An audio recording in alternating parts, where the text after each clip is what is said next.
الحمدللہ رب العالمین والعاقبۃ للمتقین الصلاۃ والسلام علی سید الانبیاء والمرسلین اما بعد فاعوذ باللہ من الشیطان الرجیم بسم اللہ الرحمن الرحیم۔ السلام علیکم ناظرین، پروگرام دیکھو رمضان اور میں ہوں آپ کا میزبان قاری مشتاق احمد شاقی اور آپ دیکھ رہے ہیں دیکھو اسلامک ٹی وی۔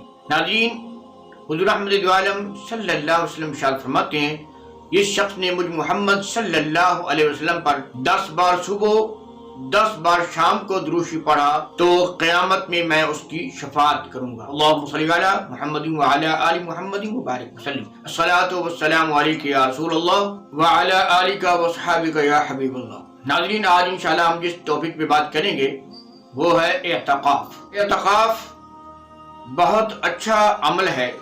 حضور احمد دو عالم صلی اللہ علیہ وسلم ہر سال اعتکاف فرمایا کرتے تھے۔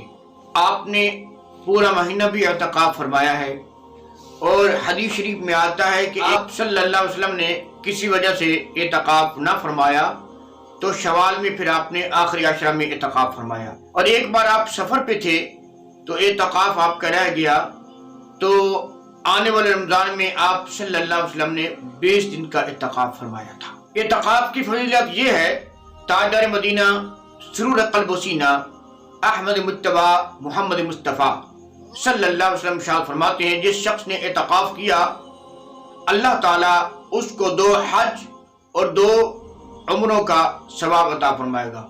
تو ناظرین، کوشش کریں، اب موقع ہے، اعتکاف کی تیاری کریں، اعتکاف کا ارادہ کریں اور اپنی قریبی مسجد میں ضرور اعتکاف فرمائیں۔ اعتکاف 3 قسم کا ہوتا ہے، یہ بات ذہن نشین کر لیں۔ اعتکاف 3 طریقوں کا ہوتا ہے۔ ایک اعتکاف سنت ہے، ایک اعتکاف واجب ہے، اور ایک اعتکاف نفلی ہے۔ جو اعتکاف نفلی ہے وہ جب بھی آپ مسجد میں جاتے ہیں تو آپ ارادہ کر لیں کہ میں اعتکاف کی نیت سے مسجد میں داخل ہو رہا ہوں۔ آپ نماز پڑھنے کے لیے جاتے ہیں پھر بھی ارادہ کر لیں، آپ کسی اور کام کے لیے مسجد میں داخل ہوتے ہیں پھر بھی ارادہ کر لیں، جتنی دیر آپ مسجد میں ٹھہرے رہیں گے آپ کو اعتکاف کا ثواب ملتا رہے گا۔ اسی طرح جو واجب اعتکاف ہے وہ یہ ہے کہ آپ نے منت مانی تھی، یا اللہ میرا فلاں کام ہو جائے، فلاں مقصد میں مجھے کامیابی ہو جائے، میرے کاروبار میں برکت ہو جائے، میرے رزق میں برکت ہو جائے، میری فلاں مشکل حل ہو جائے تو میں اعتکاف کروں گا، تو اس کو کہتے ہیں واجب۔ اب آپ کے اوپر واجب ہو گیا، اگر آپ کی منت پوری ہو گئی ہے نا، اب آپ کے اوپر واجب ہے کہ آپ اعتکاف فرمائیں۔ اسی طرح تیسرا جو اعتکاف ہے وہ ہے سنت معاقدہ۔ میرے آقا صلی اللہ علیہ وسلم نے جو اعتکاف ماہ رمضان کے آخری عشرہ میں فرمایا اس کو سنت معاقدہ کہتے ہیں۔ اعتکاف ضرور کیا کریں۔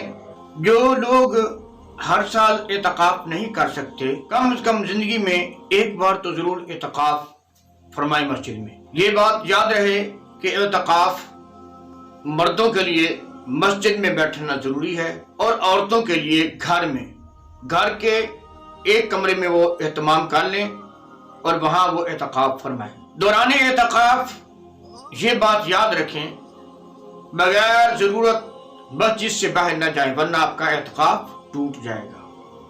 اسی طرح جو عورتیں گھر میں بیٹھتی ہیں بغیر کسی وجہ کے کمرہ سے باہر نہ جائیں ورنہ آپ کا اعتکاف ٹوٹ جائے گا۔ اعتکاف کے دوران کوشش کریں زیادہ سے زیادہ تلاوت قرآن پاک، کیونکہ آپ صلی اللہ علیہ وسلم کا یہی معمول تھا، بلکہ آپ صلی اللہ علیہ وسلم ماہ رمضان میں جناب جبریل امی کے ساتھ قرآن پاک کا دور فرماتے تھے، اور جبریل علیہ السلام حضور کو قرآن سناتے تھے اور میرے آقا صلی اللہ علیہ وسلم جبرائیل کو قرآن سناتے تھے۔ لہذا کوشش کریں دوران اعتکاف زیادہ سے زیادہ قرآن پاک کی تلاوت کریں، نوافل ادا کریں، اور جناب زیادہ سے زیادہ آپ صلی اللہ علیہ وسلم پر درود و سلام پڑھیں۔ فضول باتیں نہیں کرنی، مطلب 2-4 لوگ اعتکاف بیٹھے ہیں تو فضول باتوں میں لگے رہیں، وقت گزارتے رہیں، چلے جی ہمارا وقت گزر رہا ہے، 10 دن تو ہمارے اچھے گزریں گے نا، پورا سال جناب کام کر کے تھک جاتے ہیں تو اب اعتکاف میں بیٹھے چلیں